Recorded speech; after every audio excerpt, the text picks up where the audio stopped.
HuffPost obtained copies of emails that show Stuart Verdery of Monument Policy Group, which touts its Homeland Security expertise to clients, coordinating dozens of former top officials with the Department of Homeland Security to sign on to a letter praising Nielsen.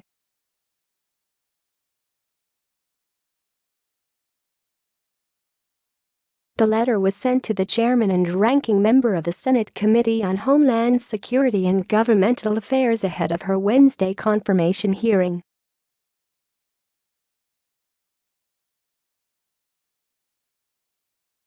"Looks like we will be sending this letter either tomorrow or Tuesday, so I wanted to make sure people saw all of the names on the letter before it goes," Verdery wrote in October.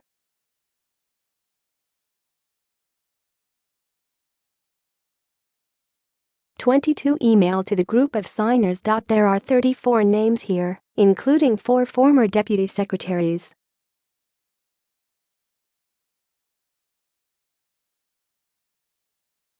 Thanks again for your help. There's nothing illegal or particularly uncommon about a private sector lobbyist playing a role in helping to advance a nominee.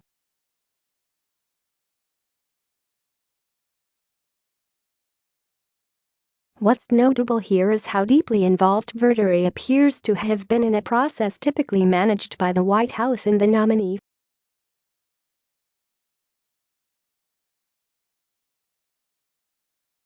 A former senior DHS official, who requested anonymity in order to speak freely, said the task of reaching out to peers to sign on to a letter of support usually goes to the nominee, not to a lobbyist who stands to benefit from the nominee's confirmation.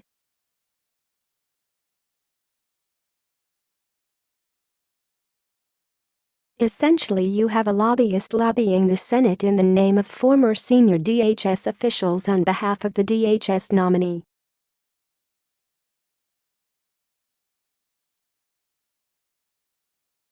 "I didn't think anything spelled swampy as much as that situation," said May. "I just wonder how many of those former officials and how soon Verdery will be booking meetings to see Nielsen if she is confirmed."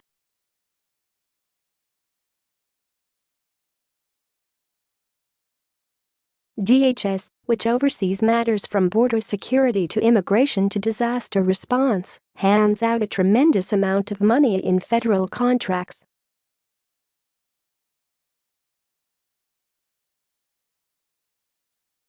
Between 2011 and 2014, the top 5 DHS contractors received $8.9 billion, according to MapLight, a nonpartisan nonprofit that examines the influence of money in politics.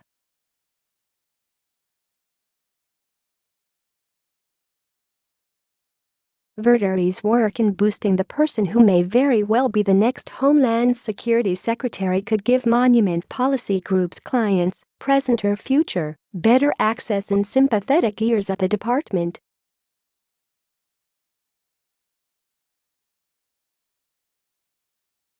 The firm's current clients include DHS contractors Boeing and Northrop Grumman, and businesses like Toronto Pearson International Airport that regularly interact with DHS agencies.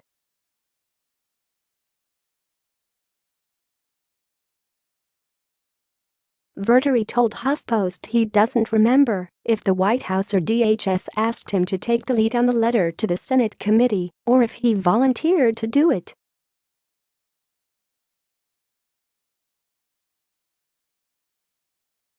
He said he's known Nielsen for years and considers her a friend, so when it came to coordinating signatures on a White House-sanctioned letter to help her, he was happy to do it.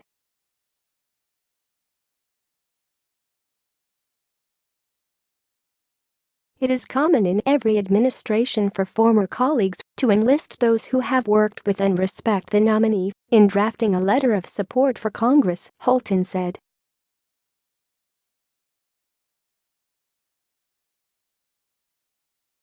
The strong bipartisan support of highly respected and established experts in the nominee's field, like Ms.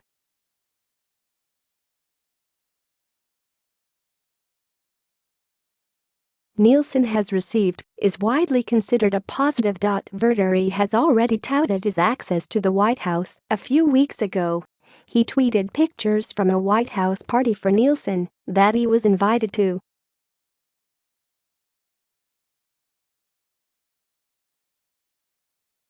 Last week, he also boasted on Twitter that he was named one of the top hired guns among D.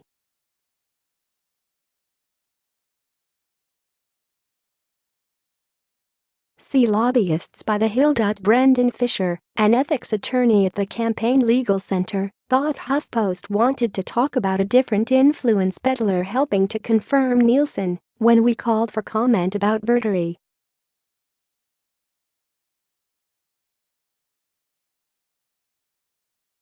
He noted that Thad Bingel, a consultant with Command Group who likewise has DHS contractors as clients, has been raising eyebrows for his role in assigning government staffers to prepare policy memos and coordinate Nielsen's paperwork for the Senate.